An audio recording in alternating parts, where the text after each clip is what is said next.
Hello, everyone. How you guys doing? It's your boy Dave, saxologist on Saxofriends. Today, I have another outstanding guest, which is what you expect on my show because I only bring the best talent. Today, I have a young lady that is a multi Billboard top 10 singles and all that good stuff. And she has several CDs of her own. And she's just one bad mother. And she also is a voiceover and a radio personality. So we're going to talk about all that. So without further ado, let me introduce Miss Ragan Whiteside. Reagan, how are you? I'm great. How are you? You know what? I'm blessed and highly favored. Okay? Yes, indeed. Hallelujah. Hallelujah. Well, thank you for coming on the show. And you accepted my invitation really quick. And I just really, from the bottom of my heart, I really appreciate it. Oh, no, thank you so much. I'm honored to be here. All right.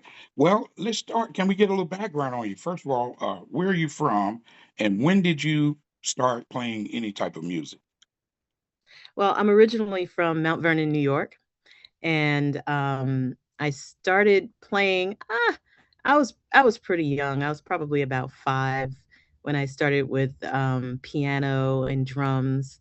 Then I moved on to violin, and when I got to the 4th grade, I really wanted to be in this parade that used to go through Mount Vernon where all of the public school bands would march through this parade.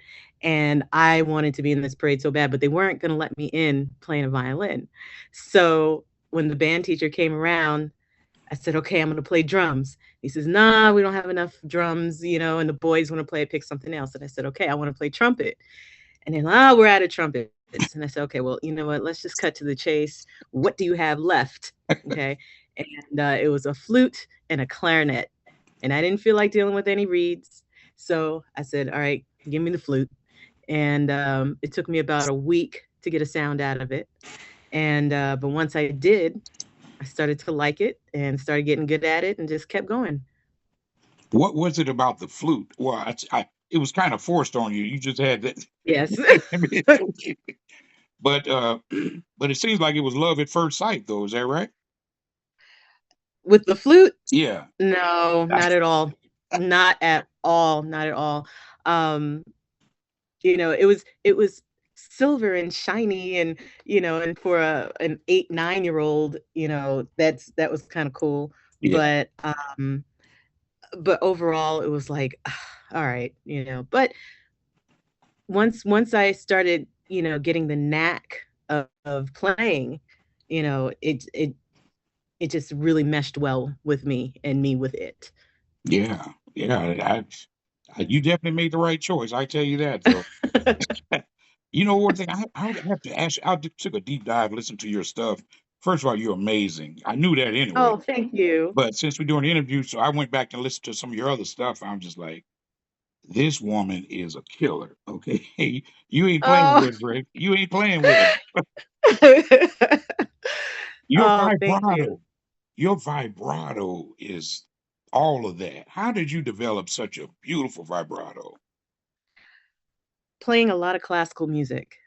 I was on the classical track for a long time, and I had originally wanted to be in an orchestra or being a classical soloist. And so with all of that, this it's a lot of technique, and and I was really drawn to the French style of playing flute. It was very romantic, very rich, very, very thick. And the vibrato went along with it. And so that's pretty much where it came from. Okay. Yeah, well, yeah, classical. They have some of the most beautiful tones on Hmm. anything classical because everything is so concentrated, right? You know. Yes, Yeah. yes. It's all about technique. So, who are Hmm. some of your earlier influences on the flute outside of classical? Did you have anybody like Bobby Humphrey or anybody? Or- Oh yeah, sure. I mean, of course, growing up in New York, Bobby Humphrey was the first person that anybody ever said Yeah, to me, exactly. and also Dave Valentine. Oh my God. Oh my God. Yes. He is so good, isn't he though? Oh, yes. He was a great guy. He does. Do you do the percussive thing too sometimes? Do you Yes, you do that too, don't you? Yeah, yeah. I yes, love yes. that. That is definitely got to be a technique involved in it. How you could, yeah. Yeah, I definitely didn't learn that in conservatory though. No, I know you did. That was way after the fact, but yeah. Yeah, that's all right. So did as you were growing up playing the flute, did you take private lessons? Yes, yes, I did. My very first flute teacher, Joe Piscitelli, and he was really just he was awesome, and he was just very, very thorough. Hmm. I mean, I took lessons from him from age 12 until I was about 18, 11 until I was 18. Okay, And before I, and he's the one who prepared me for all of my college auditions. that's all right. So Mhm. as you started getting into the flute, did you practice a lot at home? Did your mother just say, "Okay, put it down, girl. You ain't gonna never stop"? How was your practice habits? I practiced a lot because my parents, they were pretty strict. Not strict, strict, but I mean, let's put it this way. I didn't have a curfew because I wasn't allowed out. So they were like, "Nah, no, you're not going to that party. No, no, you ain't going over there. No, no."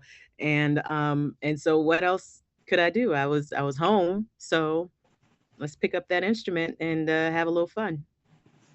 And the theory, how did the theory, like me, I played sax. Theory kicks my butt though. So how was theory for you coming up? It kicked my butt too. I Yeah, don't think I there are very few people who don't get their butt kicked by theory, yeah, at least in the beginning. yeah, yeah. It's one of those things where, it's a lot to wrap your head around. But once you get it, it's like, oh, okay, you know. But So yeah, initially, mm. so let me ask you about just the obvious things though. Being a female and being a black female, how Mhm. has what were some of the pitfalls growing up to try to get yourself to where you're at now? Mm. Well, I think that it's weird because when I was doing classical, being female wasn't an issue, but being black, not necessarily overtly an issue, Hmm. but I definitely had to at the time, and I'm sure it's better now, but at the time when I was coming up, I kind of had to work twice as hard to combat the preconceived notions that people had about black musicians, Yeah. and especially in classical at that time. And then once I made the transition from classical to jazz, that's when the female thing came into play. Then it was, oh, isn't she cute? Look, she got a little flute. Oh, go away, little girl. That kind of that kind of thing. And then I had to just go and I had to fight every single time. I had to, go up there and just go for blood every time I played. And Yeah. then eventually they're like, okay, okay, okay, you can stay. Yeah. But No, you know what happened though, is men a lot of times, men are a little insecure. And you came out there and you just getting it. And the guys, let's just be honest, you're a lot better than a lot of those guys that didn't want you up there. And that's just the way it is, though. You know what I mean? Yeah. I don't know. I never actually thought about it that way. It's just Uh-huh. you're stepping onto a stage with a whole lot of testosterone, Yeah. and it's enough to choke a cow. And so it's just something to just kind of you got to deal with it. And then after a while, I've been in this genre for quite some time now, and my reputation for playing has helped, kind of chill things out a little bit so people aren't looking at me and giving me side eye when Right, I get right. up on the stage. Now I'm a lot more welcome. Oh yeah. So Yeah. Well, I mean, all you have to do is listen to some of your music, and you know what's up. So, cause I tell you, when I was listening to that Thrill Ride, how mm. much fun was that video doing that Thrill Ride? Oh my gosh, that video was so much fun. I mean, it was, and it took all day to do, but I really liked driving that little car Yeah, and um and all the green screen stuff, and it was fun, you know. A lot of chuckles. it looks like you had a blast, though. Mhm. For And sure. so, you know what? I mean, you sound good, you look good, you play well. So I had to ask you the same thing I asked Brittany Atterbury and Althea Renee. Mhm. How do you ladies play like that in those heels? On- And How you you do that? know, you got to have the right shoes because you can get some heels, and those heels can be 2-hour shoes or they can be 15-minute shoes. And if you know that you if you know that you have a 90-minute set, you better be ready. So So that's it on and there that, are huh? plenty of times and there are plenty of times where the minute I get off stage, I got my flip-flops or something, you know Yeah. right there. So yeah, it's rough. So, Nash, how old were you when you got your first paid gig? Ah, 15, Okay. 15 or 16. Yeah, and I was playing in the pit for a show, a community theater. Um and they were doing, I think it was Oliver. Yeah. Yeah, it was Oliver. And yeah, I was playing second flute. Okay. Mhm. That's awesome. So, during your adolescence, while where you had something going, when did Mhm. you realize that you could actually make a living doing this? How old were you when you said, I'm gonna do this and make a living doing About 15 or 16. it? Yeah, yeah. I always knew that I wanted to be in entertainment some kind of way. I just didn't know which way to go because I was really heavy into musical theater, and I was also really heavy into, flute. And so I actually had to make a decision which track to go. And I think the decision, it just kind of took care of itself. Yeah. Did you ever play the saxophone? Yeah, a little bit. You do? Yes. Yeah.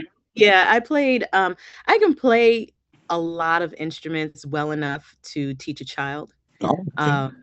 Yeah, when I was coming up, there was a summer program where called Summer Creative Arts, and you could learn any instrument, you can do dance, you had art, drama, the whole thing. And so every summer I would take a new instrument, Oh, and so I just kept going through, and sometimes I learned two instruments during the summer. So, and I just did that from first grade all the way through the 12th grade. And then I went back and taught. did you? Okay. Yeah. So how many of those instruments do you still play now then? Oh,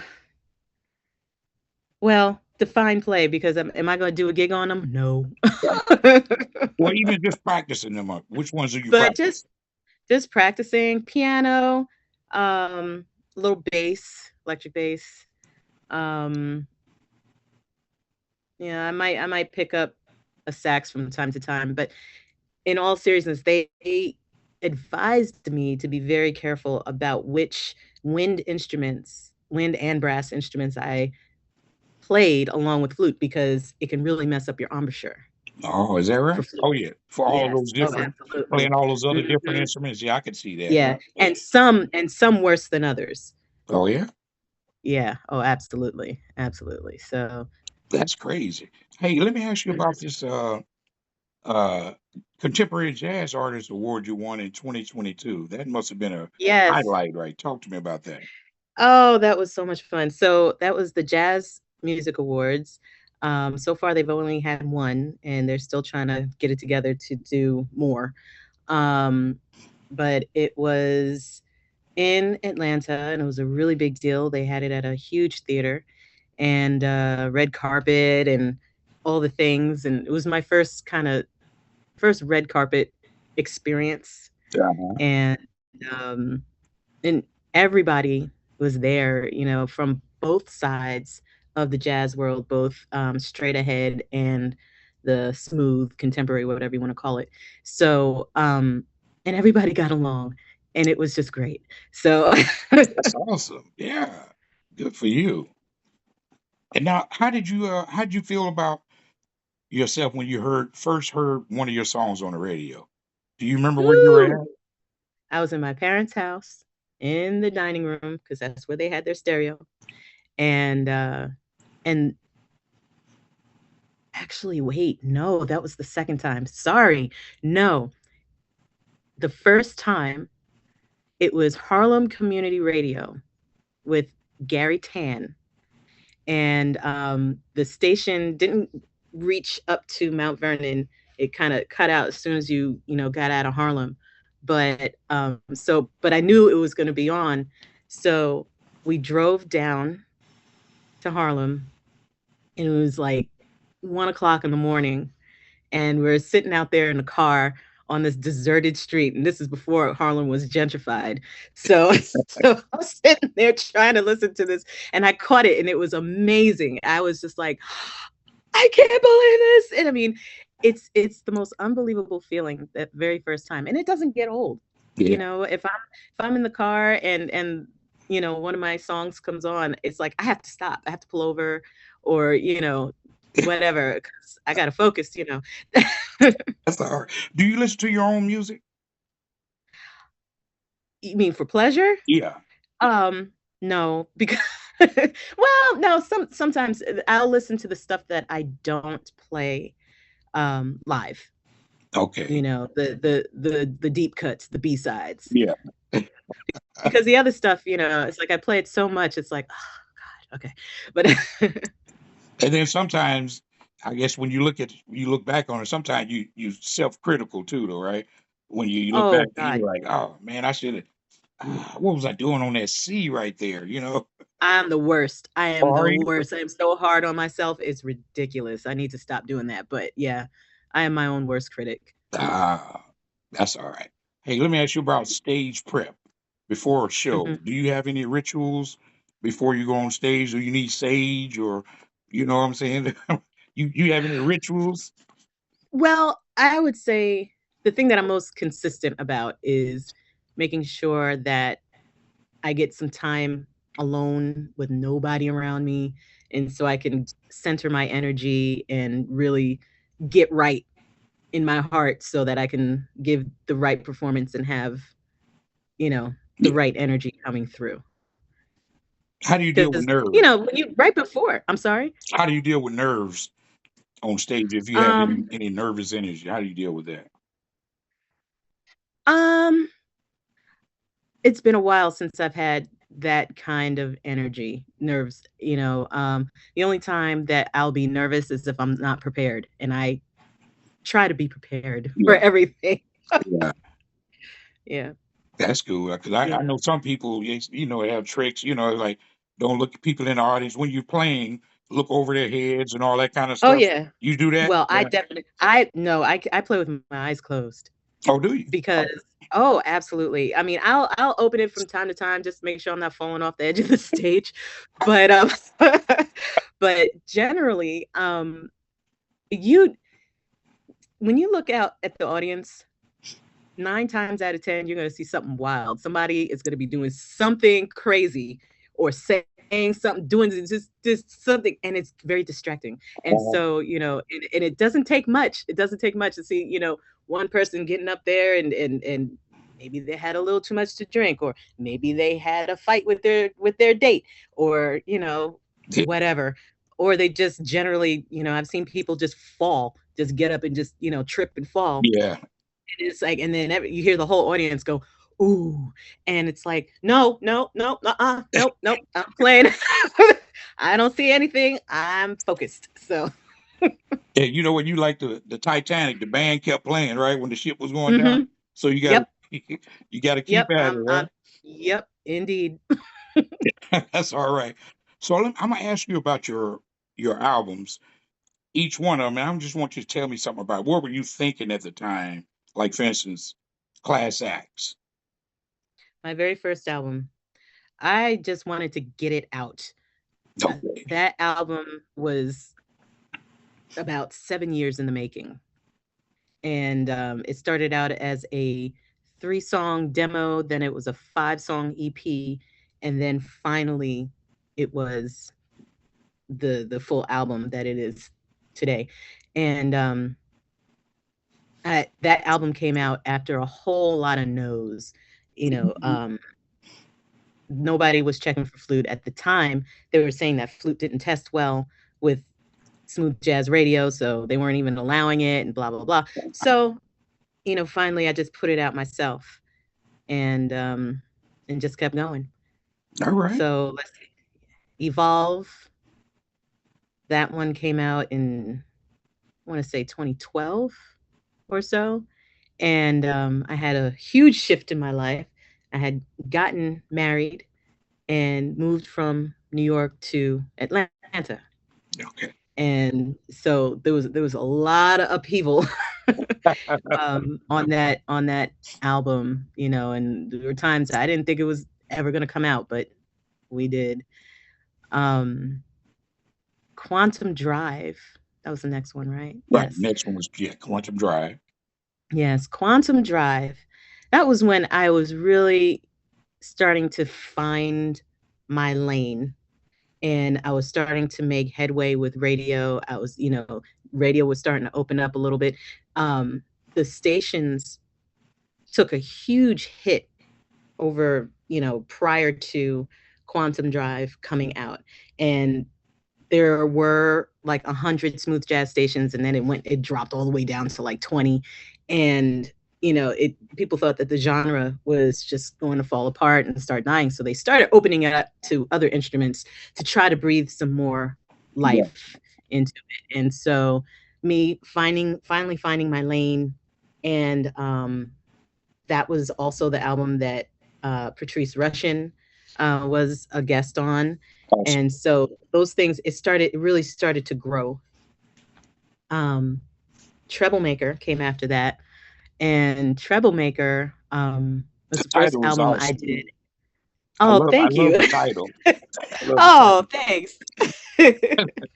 Yeah, that title, we came up with that like the night before mastering, Oh, did when we absolutely had to yeah. have a title. Yeah. And that was my first album as a mom.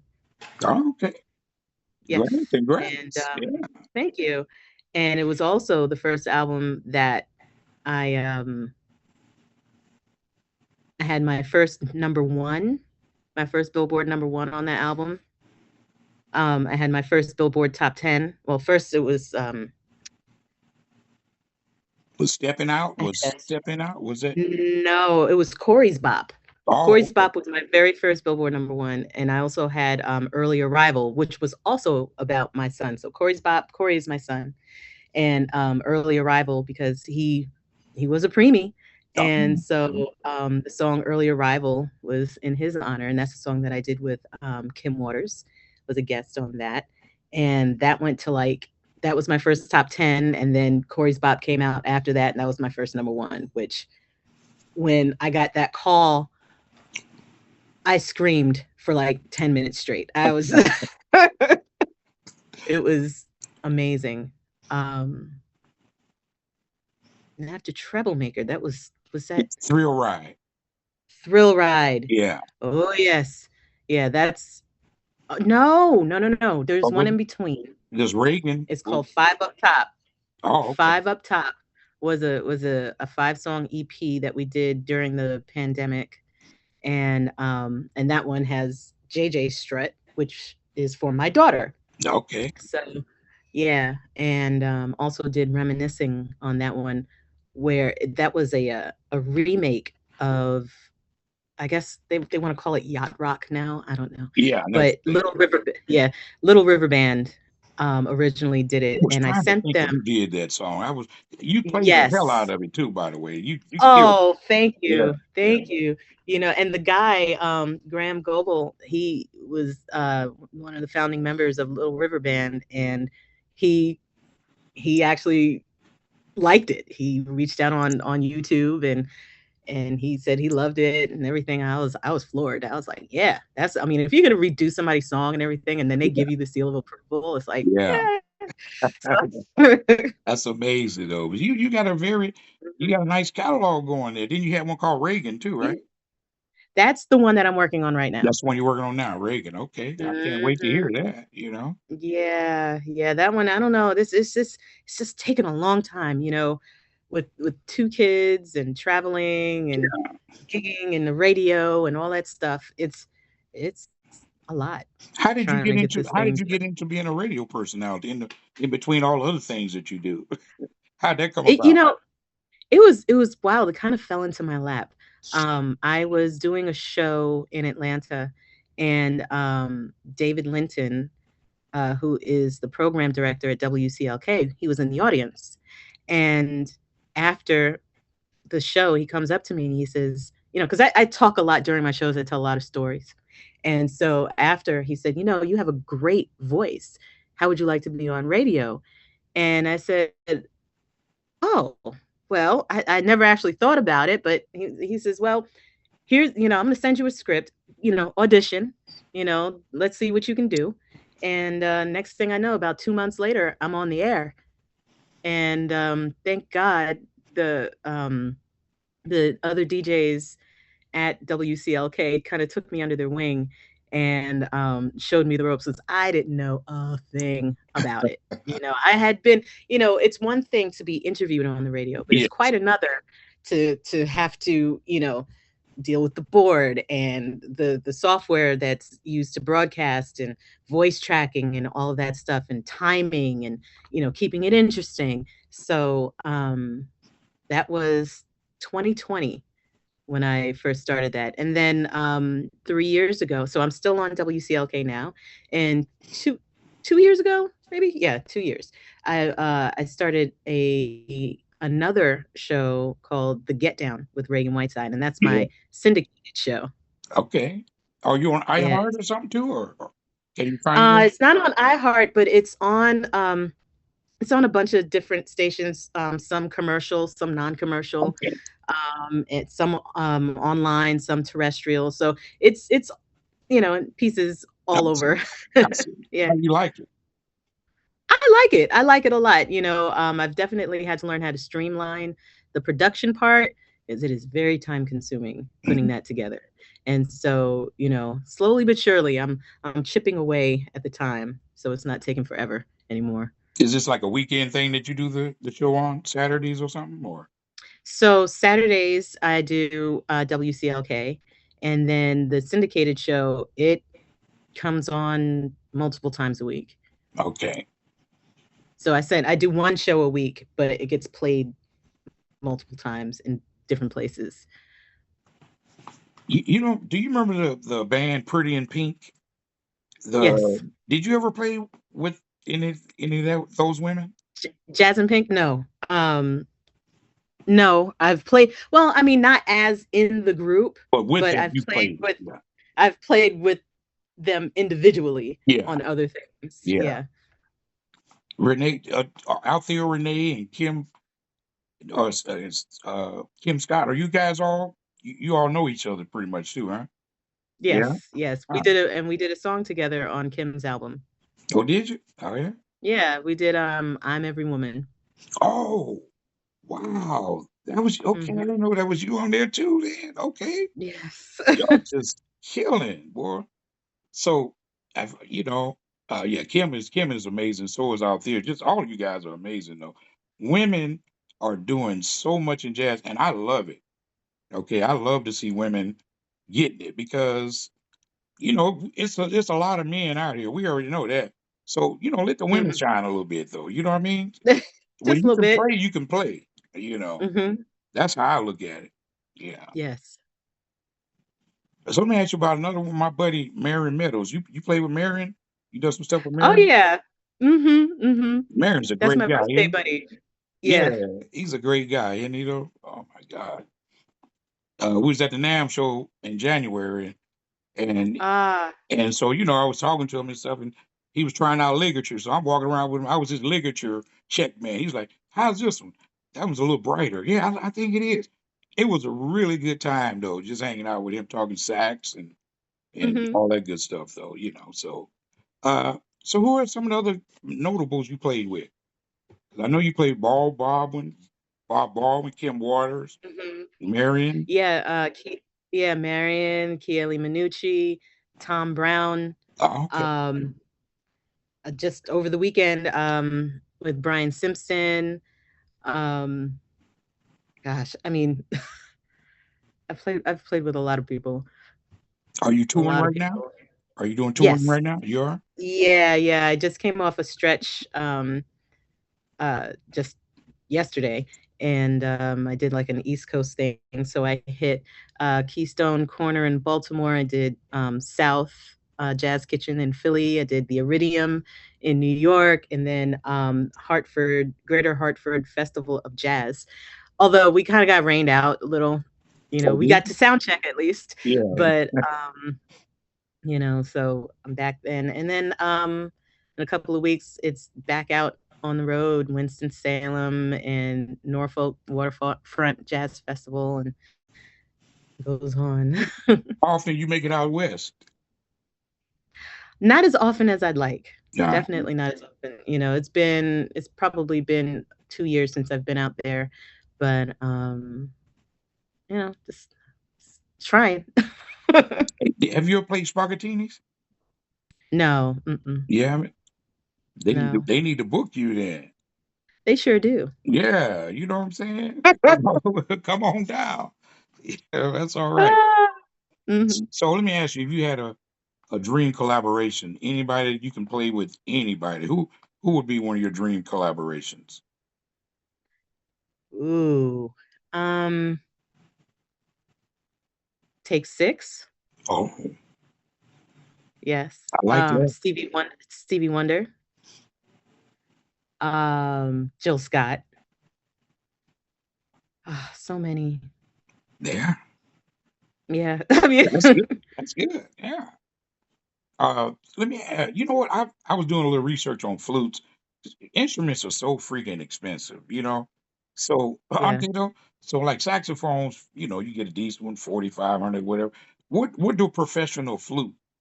If you want to get a nice professional flute, what do they run right now? Well, I mean, it really depends on what you're using it for and how, um you can get a nice middle of the road flute for about 10, 12,000. Super professional flutes are going to be over 20 grand. I went to the National Flute Association convention last year, and I played a $100,000 flute. Wow.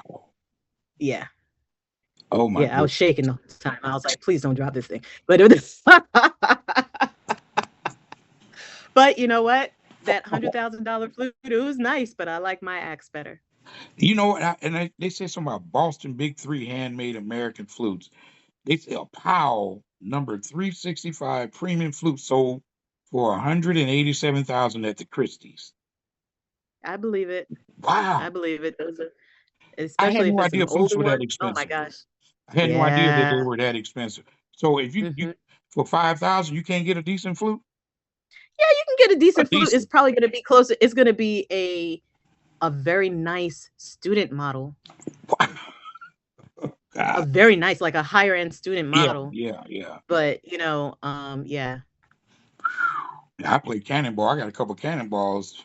I didn't pay no more than 45 for either one of them, but I didn't know Mm, flutes were that expensive till I looked at them. I said, good Lord.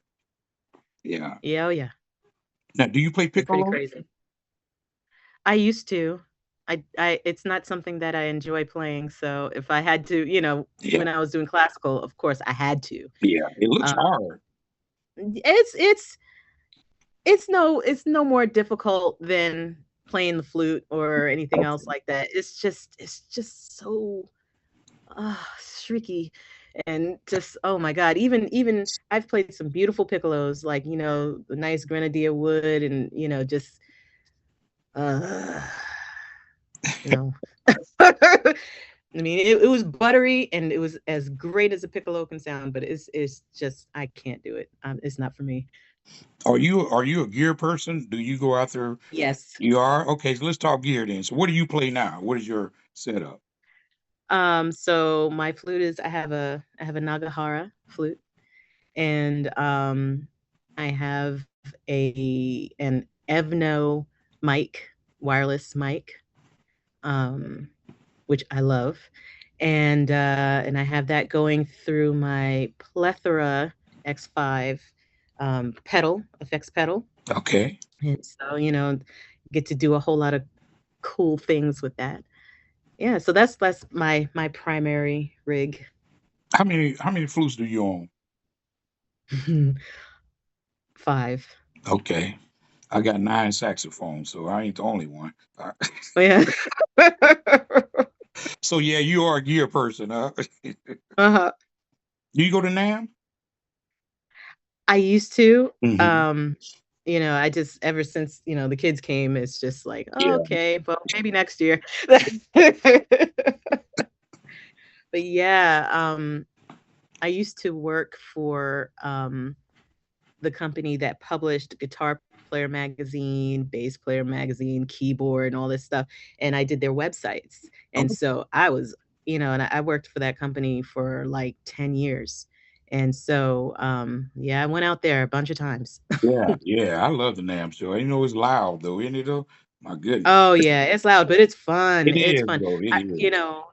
and you have such amazing experiences. Like one time I got a chance to go to this really super exclusive tiny concert in a hotel room. It was like a regular like a suite. Okay. And Stevie Wonder it was just him and the keyboard, and I was about 2 feet away from him. I mean, I was so close I could see behind his Oh, glasses. wow. I was just done. Yeah, he seems like he always makes appearances because I saw him this year walking through there. Mhm. He comes and walks through, and everybody Mhm. Everybody responds. flips out. Yeah, Yeah. exactly. Though he seems like a great guy. I got the chance to meet Marcus Miller at the NAM show Mhm. too. Marcus is a great guy too, though. Yeah, yeah, he's cool. Yeah, all these guys are nice. So you working on Raking right now, the latest CD, huh? Yes. Mhm. We are Yeah. we gonna be seeing it soon this year or? I sure hope so because I'm tired of thinking about it. Yeah. I need to get on to the next thing. But yes. So what is your creative process? How do you go about writing your songs? What is your process? Well, a lot of the time,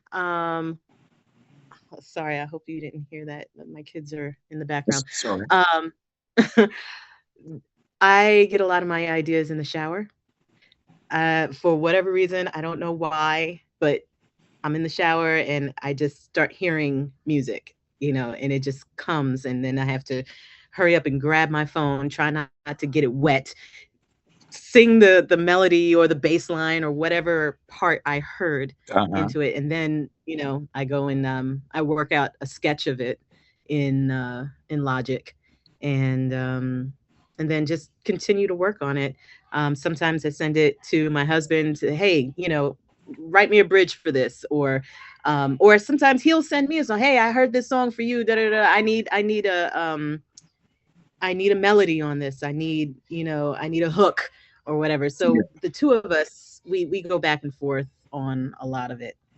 Your husband's a musician as well? Yes, What yes. He's my primary producer. what His does name he is play? Dennis Johnson. He plays keys, he plays guitar and drums. Wow.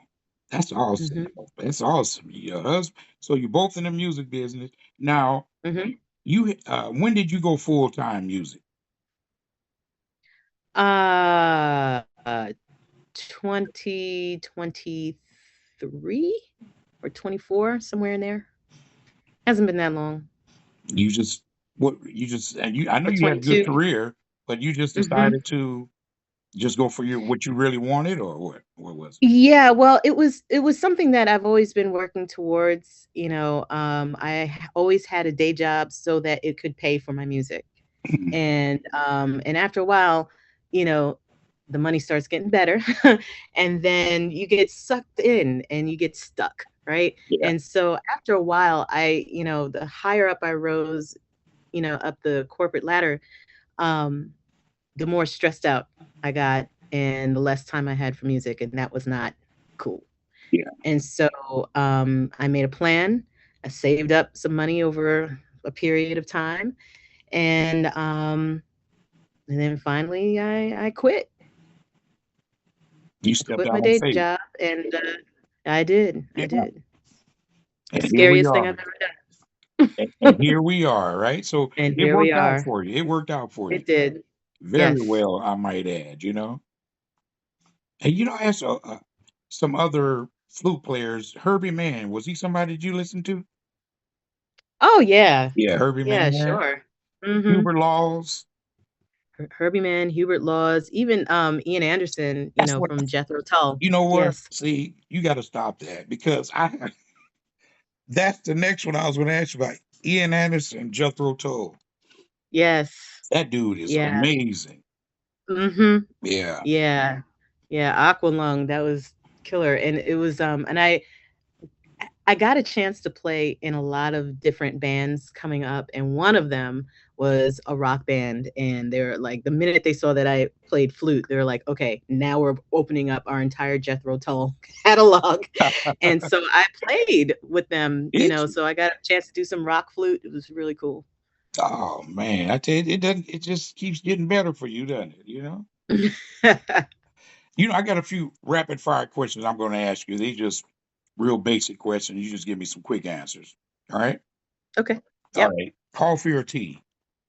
Coffee. Morning or night? Morning. Favorite venue?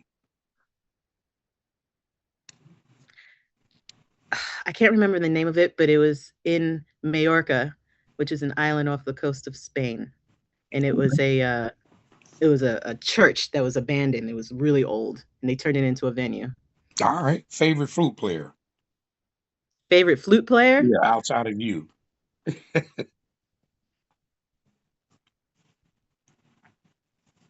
Dave Valentine. That'll work. Favorite album?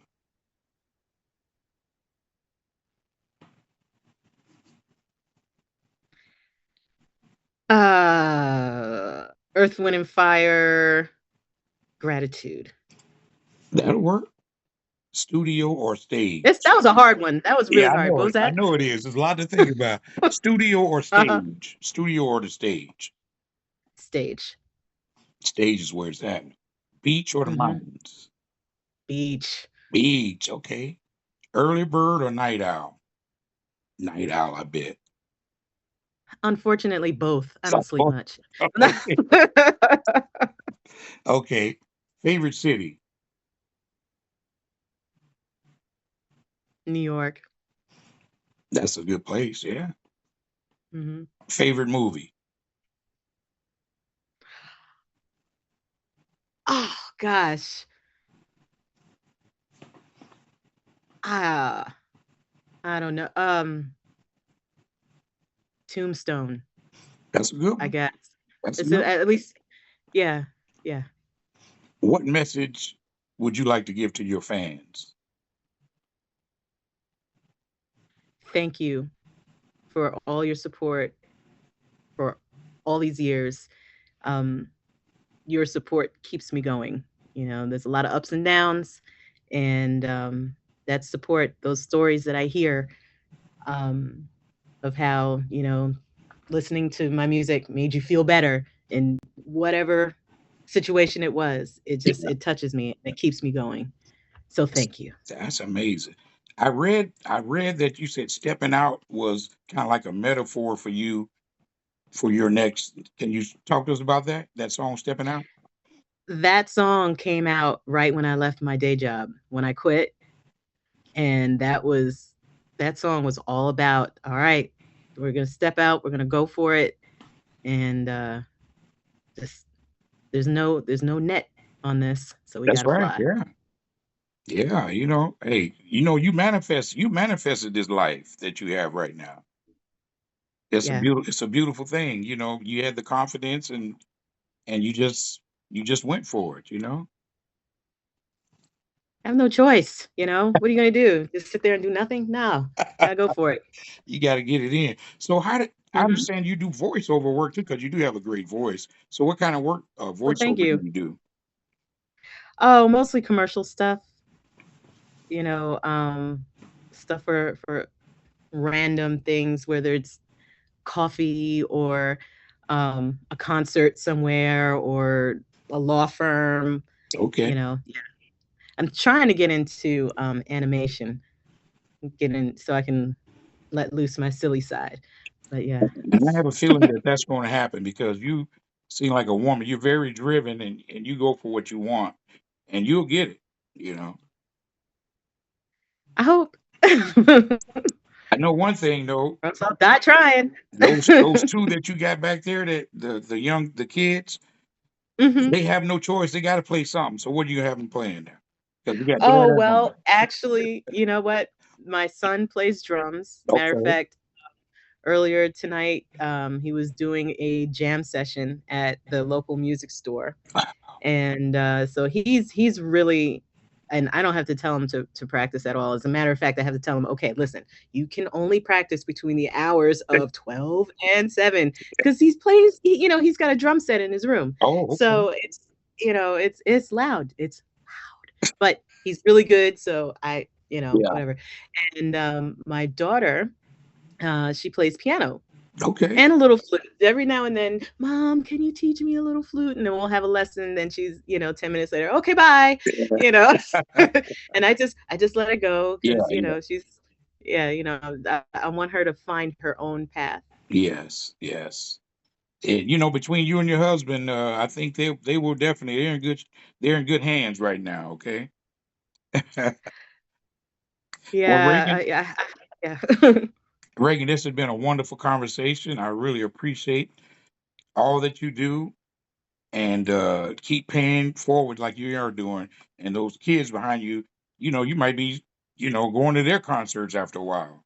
You know. Yes, yes, I'm looking forward to that. Yeah. So if anybody wants to contact you for gigs or whatever, or if they want to know about where your music is at and your social information, can you give everybody how to find you?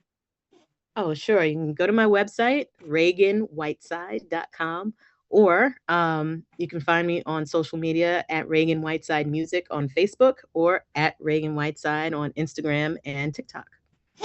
All right. Well, Reagan, have a wonderful rest of the week. Continue your tour and just keep making people happy all over. Oh, thank you so much. Thank you. Thank you so much for having me. It was definitely my pleasure, and I hope to get to see you in person sometime out here at the Yeah. NAM show. If you go to NAM show, you gotta let me know when you come back out. You know, Okay, I will and then we'll hook for up. sure. Okay. All right, Okay. Reagan. Thank you so much. Okay. You have a good one. Thank you. All right, You ladies too. and gentlemen, that's Reagan Whiteside. Check all her information out. If you want to listen to her music, Amazon, Spotify, iHeart, everywhere you can get it. Okay. You guys have a good one.